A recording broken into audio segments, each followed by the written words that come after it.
దేశవ్యాప్తంగా సంచలనం సృష్టించిన 2022 మేలో జరిగిన దళిత యువకుడు డ్రైవర్ వీధి సుబ్రహ్మణ్యం హత్య కేసు విచారణలో కీలక పరిణామాలు చోటు చేసుకున్నాయి.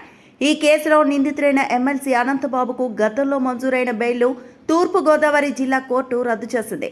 సాక్షులను బెదిరించిన ఆరోపణల నేపథ్యంలో దాఖలైన పిటిషన్పై విచారణ జరిపిన న్యాయస్థానం ఈ మేరకు తీర్పు వెల్లడించింది.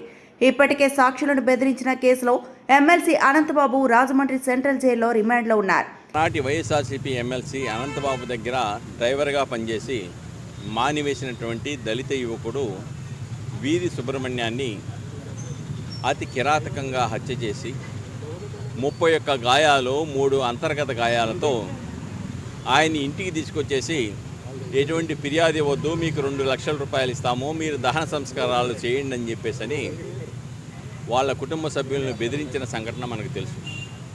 దాని పర్యవసానం ప్రజా సంఘాల ఆందోళన కానివ్వండి, న్యాయ పోరాట ఫలితంగా అనంతబాబుని అరెస్ట్ చేశారు. అరెస్ట్ చేసిన తర్వాత ఈ జిల్లా కోర్టులో 3 సార్లు నేనే వాదించేసి వాటిని డిస్మిస్ చేయించాను. హైకోర్టులో డిస్మిస్ చేశారు బెయిలు. చివరికి సుప్రీంకోర్టుకు వెళ్ళి బెయిల్ తెచ్చుకొని బెయిల్ కండిషన్లో ఉందేంటంటే ఆ హత్య కేసులో ఉన్న సాక్షులను ప్రభావితం చేయకూడదు, బెదిరించకూడదు, ప్రలోభాలకు గురి చేయకూడదు. ఈ నిబంధన ఉల్లంఘిస్తే బెయిల్ రద్దు అవుతుంది. కానీ ప్రత్యేకమైన కోర్టుగా జిల్లా న్యాయమూర్తి గారిని నియమించిన తర్వాత, నన్ను ప్రత్యేక పబ్లిక్ ప్రాసిక్యూటర్గా నియమించిన తర్వాత